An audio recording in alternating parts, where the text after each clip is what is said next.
Hi, I'm Janu. I have started my next book, which is The Art of Being Alone. You can ask me the question, what happened to the Warmth book? I have planned to read it in afternoon or night because it's a fiction book, right? So my preference is to start our day with non-fiction book, which increase our confidence and boost our energy for the whole day, rather than emotions or dramas or feelings filled in fictions, right?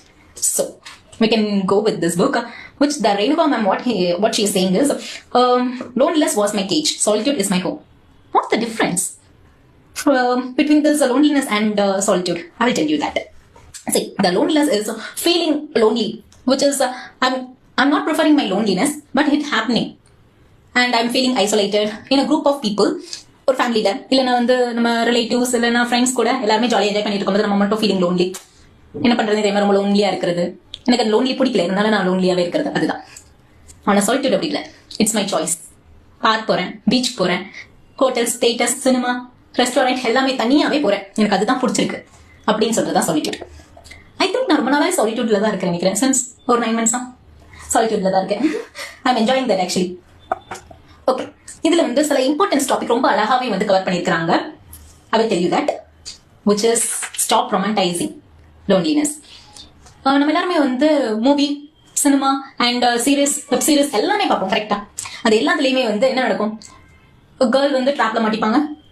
இப்போ நான் தான் இருக்கேன், நான் ஏதாவது ட்ராப்ல மாட்டிக்கிட்டேன், என்ன வந்து ஒரு பாய் எப்படா சேவ் பண்ணுவா அப்படின்னு என்னோட ஹீரோ இப்போ வருவா, எப்படா சேவ் பண்ணுவா என்ன அப்படின்னு தான் எனக்கு தோணும் கரெக்டா. அந்த மாதிரி நம்ம வந்து அந்த இதெல்லாம் பார்த்துட்டு நம்ம எப்படி இமேஜின் பண்ணுவோம்னா, என்ன ஒருத்தன் வந்து காப்பாற்ற வருவான், அவன் தான் என்னோட ஹீரோ. ஸோ அப்படிதான் நம்ம இமேஜினரி வேர்ல்ட்ல ஆஸ் அ குயினா அவன் கிங்கா இருப்போம் ரைட்டா. இங்க ரேணுகா மேம் என்ன சொல்ல வராங்க அப்படின்னா, can't you save yourself. உன்னால நீ உன்னை காப்பாத்திக்க முடியாதா? You are not enough to change your life all by yourself. யாரோ வந்து சேவ் பண்ண நினைக்காதீங்க, உங்களை நீங்களே சேவ் பண்ணிக்கோங்க. That is the world. Come to reality. Don't be in your imaginary world. Okay? And இப்போ இந்த 2026 வரப்போகுது, இந்த 2025ல இருக்கட்டும் இல்லை நெக்ஸ்ட் இயர்ல இருக்கட்டும், எல்லாருமே வந்து just we are making the network friend, not a soul friend, right? soul friend தான் நம்மளோட காலேஜ் டைம்ஸ் அப்பவே முடிஞ்சு போயிடும். இப்போலாம் நம்ம வந்து நெட்வொர்க் ஃப்ரெண்ட் தான் வந்து நம்ம மீனா வந்து நம்ம ஒரு கண்டென்ட் நம்மளுக்காண்டி ஒரு தேவைக்காண்டி நம்ம வந்து என்ன பண்றோம், ஒரு நெட்வொர்க் ஃப்ரெண்ட் வச்சிருக்கோம். அவ்வளவுதான். நான் உனக்கு ஹெல்ப் பண்றேன், நீ எனக்கு ஹெல்ப் பண்ண, அவ்வளவுதான். கரெக்ட்ல? So first thing is stop romanticizing yourself, okay?